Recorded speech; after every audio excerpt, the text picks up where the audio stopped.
21장 15절부터 17절까지의 말씀입니다. 제가 가지고 있는 성경책 신약 185쪽에 있습니다. 다 같이 교독하시겠습니다. 제가 한 절, 우리 성도님들이 한 절, 마지막은 함께 읽겠습니다. 그들이 조밥 먹은 후에 예수께서 시몬 베드로에게 이르시되 요한의 아들 시몬아, 네가 이 사람들보다 나를 더 사랑하느냐 하시니 이르되 주님 그러하나이다. 내가 주님을 사랑하는 줄 주님께서 아시나이다. 이르시되 내 어린 양을 먹이라 하시고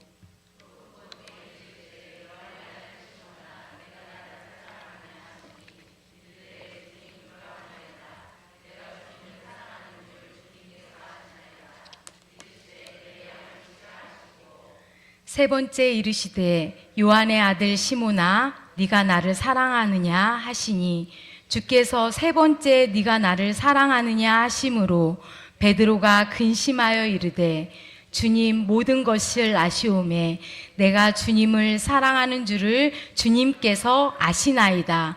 예수께서 이르시되 내 양을 먹이라. 아멘. 오늘 말씀의 제목은 예수님 왜 자꾸 물어보세요입니다. 오늘 본문에서 예수님께서 자꾸 같은 질문을 베드로에게 하십니다. 바라기는 오늘 말씀을 듣는 우리 성도님들께 예수님의 이 질문이 나에게 들려지는 물음으로 큰 은혜 받으시길 바랍니다. 저희가 함께 교독한 말씀은 요한복음 21장 15절부터 17절까지의 말씀입니다. 그런데 이 오늘 본문 말씀을 이해하기 위해서는 요한복음 21장 1절부터 살펴보아야 이 맥락을 이해할 수 있습니다. 그런데 다행스럽게도 요한복음 21장 1절에 보면 언제, 누가, 어디에서, 누구에게, 무엇을 했는지 너무 잘 친절하게 나와 있습니다. 우리 성도님들 이 5가지를 생각하시면서 요한복음 21장 1절 말씀을 함께 읽어보겠습니다. 한 장만 딱 넘기시면 1절이 있습니다. 자, 언제 시작. 그 후에 예수께서 디베라 호수에서 또 제자들에게 자기를 나타나셨으니 나타내신 일은 이러하니라. 이렇게 나와 있습니다. 자, 그럼 첫 번째 언제입니까? 그 후에입니다. 그 후에. 그러면 그 일이 무엇인지 알아야겠지요. 그러면 이렇게 미루어 짐작건데 오늘 우리가 21장을 읽었으니 그 이야기는 어디에 있을까요? 20장에 있겠죠. 맞아요. 요한복음 20장에 보면 정확히 예수님께서 어떤 일들을 하셨는지 나옵니다. 20장에 보면 내용은 이렇습니다. 예수님께서 십자가에 달려 죽으시고 부활하신 내용이 나옵니다. 정확하게 예수님께서 제자들에게 나타나셨습니다. 로마 군인들이 잡아갈까봐 두려움에 벌벌 떨면서 문을 꽁꽁 닫아 잠그고 있는 제자들에게 첫 번째 나타나셨습니다. 그리고 정확히 여드레 후에 도마가 있을 때, 그때는 도마가 없었어요. 그 두 번째 도마가 함께 있을 때 제자들에게 두 번째 나타나셨습니다. 그 후에, 그러니까 오늘 본문은 예수님께서 제자들에게 몇 번째 나타나신 거죠?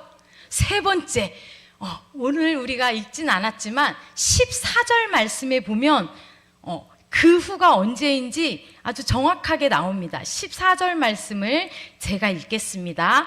이것은 예수께서 죽은 자 가운데서 살아나신 후에 세 번째로 제자들에게 나타나신 것이라. 자, 그러니까 그 후는 예수님께서 두 번째 제자들에게 나타나시고 이 일은 세 번째 제자들에게 나타나신 일입니다. 그러면 어디에서?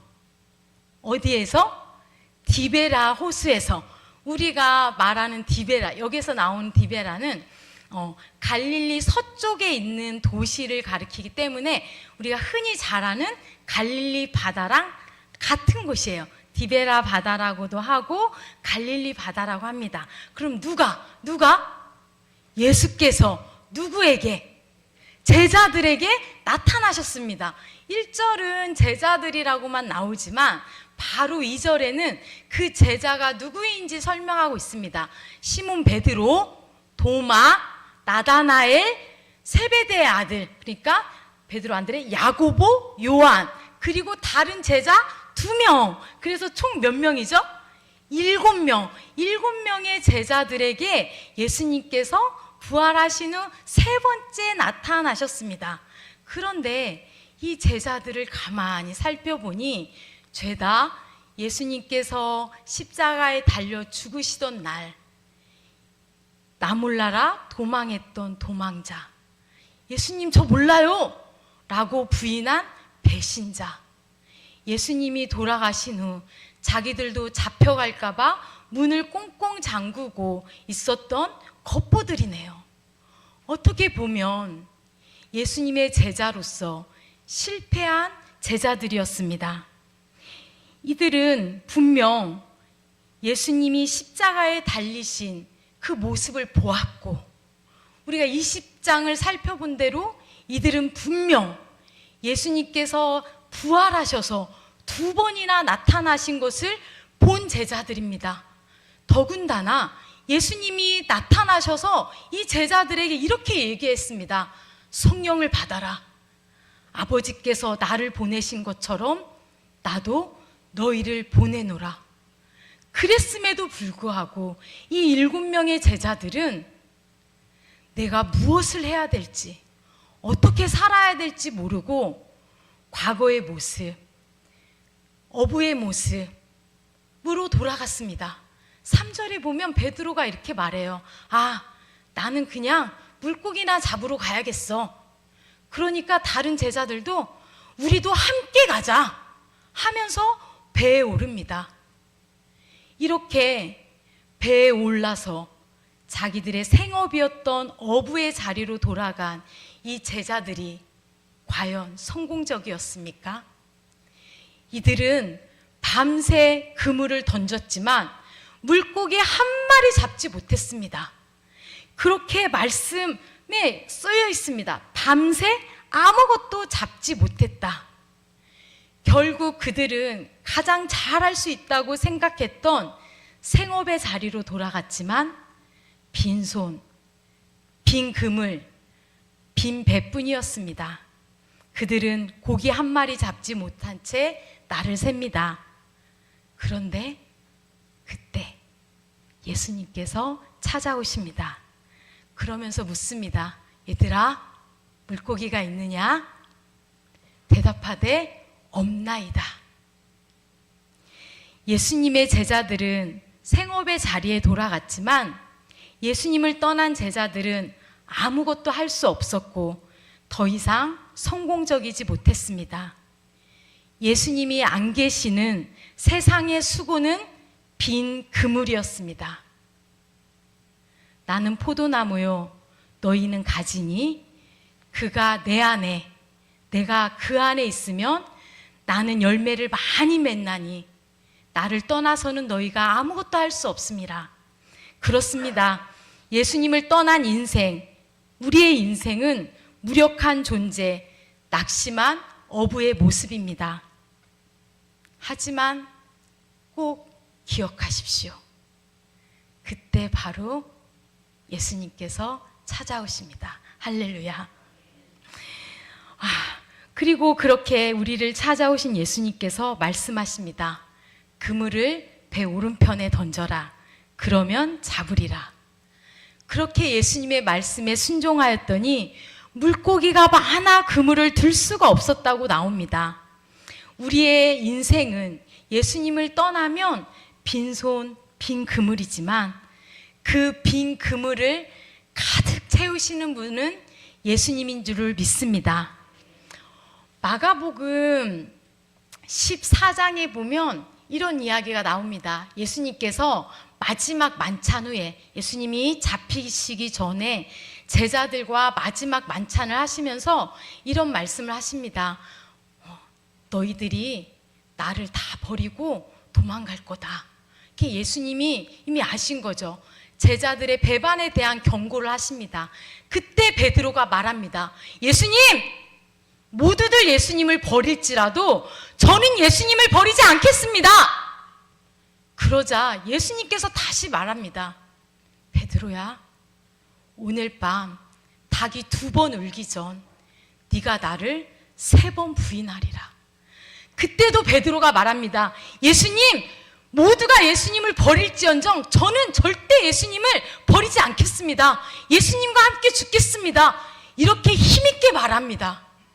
여러분, 무슨 의미입니까? 내가 예수님 없이 잘할 수 있습니다.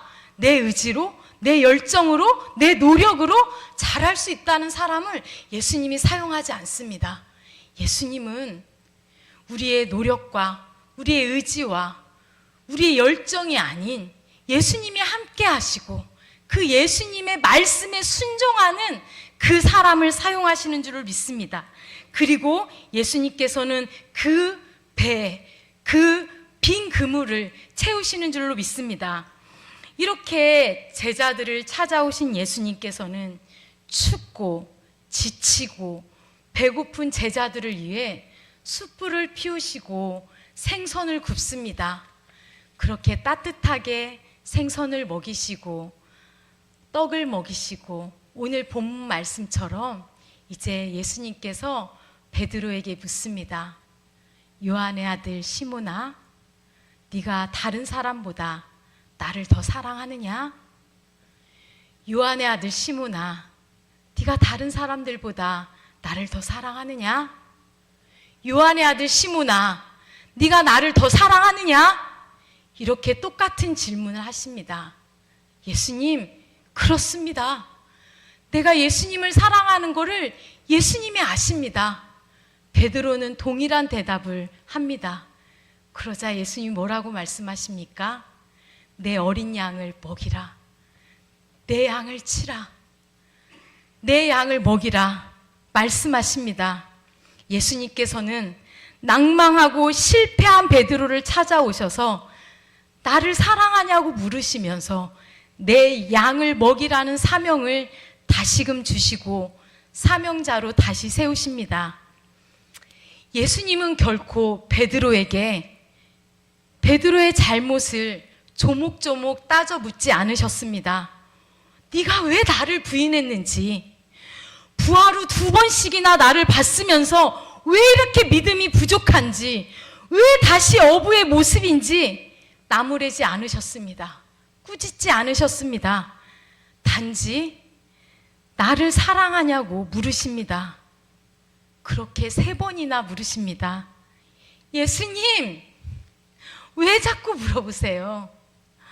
왜 예수님 이렇게 동일한 질문을 3번씩이나 하실까요? 사랑하는 백성교회 성도 여러분, 우리가 내 양을 먹이고 내 양을 치기 전에 꼭 선행되어져야 되는 전제 조건이 있기 때문입니다. 여러분들은 내 남편, 내 자녀, 내 아내 뭘 해도 그냥 24시간 그냥 사랑스럽죠? 다들 그렇게 사시죠? 그쵸? 막 남편이 퇴근하고 왔는데 소파에 누워서 물화일체가 돼서 밤새 넷플릭스를 보든, 아들 공부하라고 하는데 공부는 안 하고 밤새 게임을 하든, 남편 카드 팍팍 끊는 아내, 다 사랑하시잖아요. 다 그렇게 사시죠? 여기에서 고개를 끄덕끄덕 하시면 이거 외계인인데? 네. 우리는 내 가족이어도 때로는 상처도 받고 안 보고 싶을 때도 있어요. 시쳇말로 그냥 지구를 떠나거라. 네, 지구를 떠났으면 좋을 때도 있는 거예요. 그래서 옛말에 어른들이 그렇게 얘기했나 봐요. 말 안 듣는 자식한테. 이러면 안 되는데. 나가? 죽어라. 막 이러면서 얘기를 한 거예요. 아니, 내 가족, 내 남편, 내 자식도 때로는 그냥 보기 싫은데, 여러분, 하물며 생판 남인 사람, 나를 막 괴롭히는 직장 상사, 그냥 천상천하 유아독존, 자기밖에 모르는 그 이기적인 사람들을 우리가 어떻게 사랑할 수 있습니까? 우리의 힘으로, 우리의 사랑으로, 우리의 의지로 안 되니까 예수님께서 네가 나를 사랑하느냐? 우리에게는 예수님의 사랑이 필요한 거죠.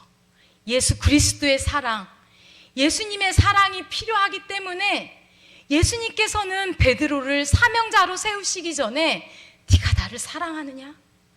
네가 나를 사랑하느냐? 그렇게 물으시고 내 양을 먹이라, 내 양을 치라, 그렇게 사명자로 세우신 것입니다. 빌립보서 1장에 보면, 빌립보서가 옥중서신이잖아요.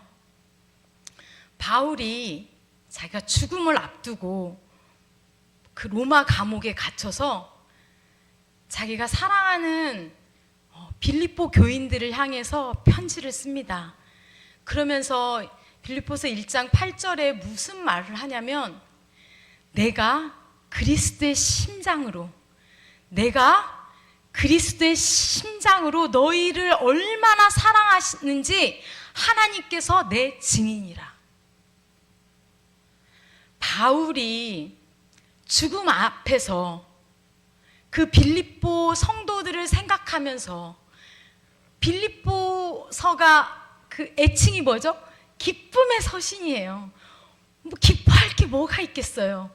하지만 그들을 향해서 기쁨으로 편지를 쓸 수 있었던 이유는 바울 안에 그리스도의 심장이 있다.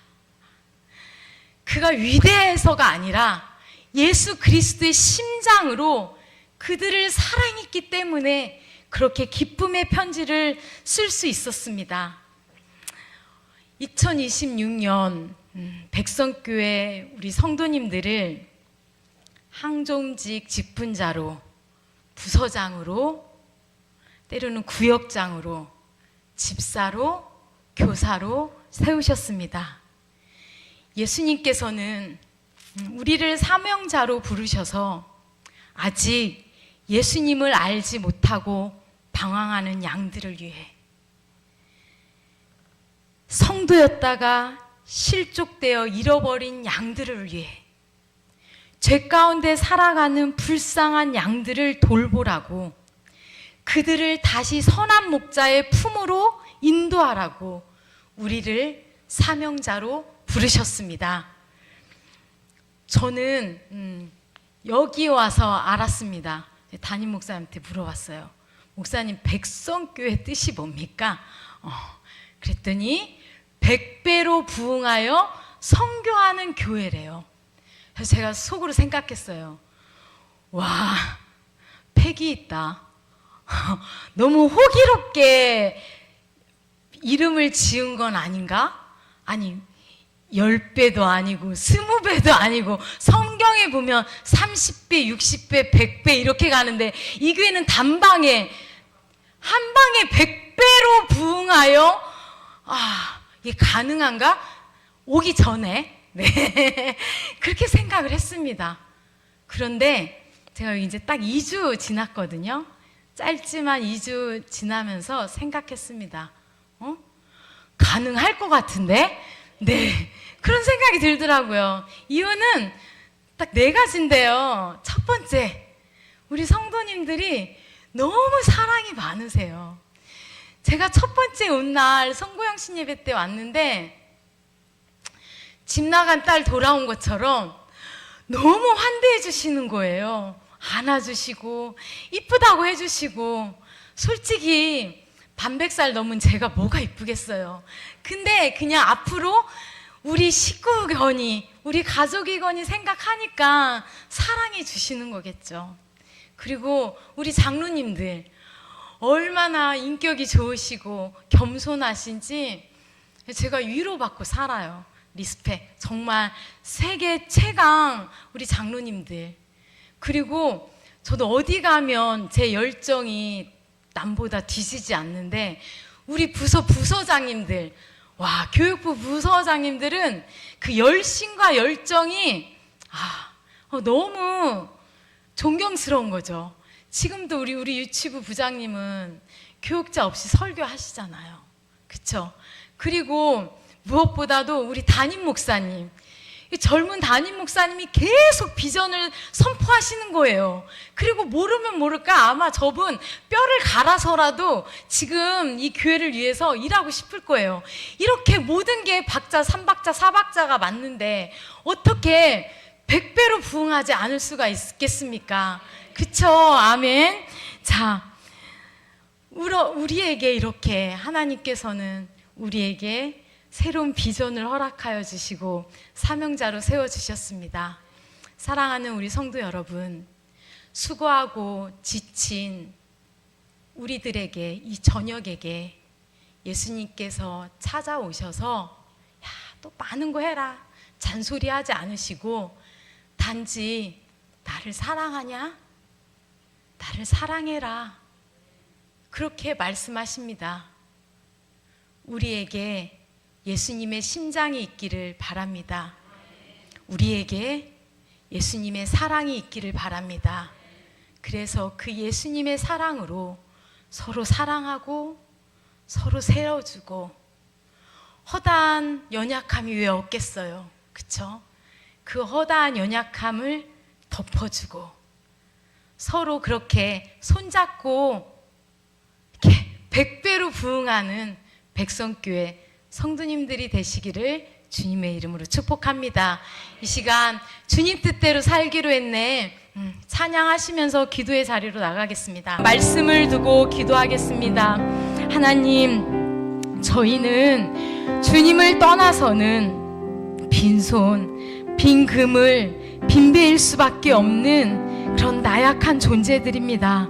하나님, 우리가 내 힘, 내 능력, 내 의지로 인해서 하나님 없는 성공한 인생이 아니라 예수님 안에 거하며 주님의 말씀에 순종하고 의지함으로 성공한 인생, 하나님의 도구 되기를 원합니다.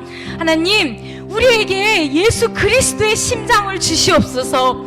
내 가슴으로는 다른 사람을 사랑할 힘이 없습니다. 때로는 너무 믿고 용서하고 싶지 않을 때도 있습니다. 하지만 예수님께서 우리의 죄를 위해서 십자가에 달려 죽으심으로 끝없는 사랑을 보여주신 것처럼 하나님, 우리 가슴에도 예수 그리스도의 사랑을 주셔서 하나님을 사랑하고 내 옆에 있는 성도를 사랑하고 내 가족을 사랑하고 내가 복음 전파해야 될 그 어린 양들을 사랑하고 내 이웃을 사랑하게 하여 주시옵소서. 주여, 성령의 은혜를 허락하여 주시옵소서. 이 시간 주여 힘있게 외치고 주님께 기도하겠습니다. 우리는 연약합니다. 우리는 죄인입니다. 그럼에도 불구하고 저희들을 하늘 백성 삼아 주시고 예수 그리스도의 보혈의 피로 구원해 주셔서 감사합니다.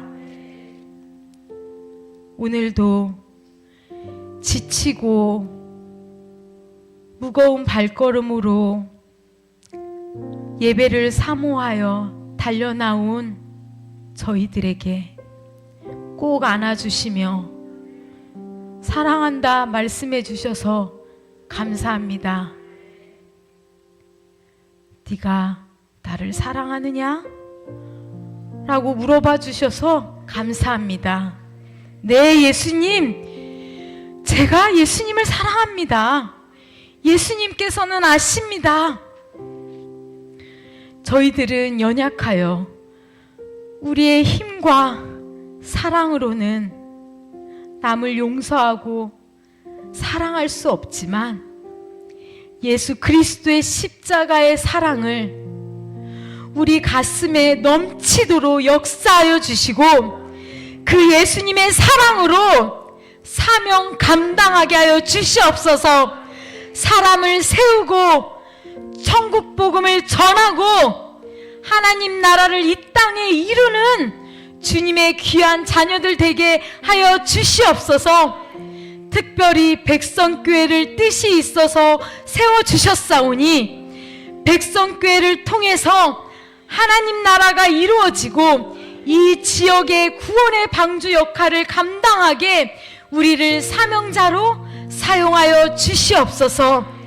우리를 사랑하시되 끝까지 사랑하시는 예수님의 이름으로 간절히 기도하옵나이다. 아멘. 하늘에 계신 우리 아버지, 아버지의 이름을 거룩하게 하시며 아버지의 나라가 오게 하시며 아버지의 뜻이 하늘에서와 같이 땅에서도 이루어지게 하소서.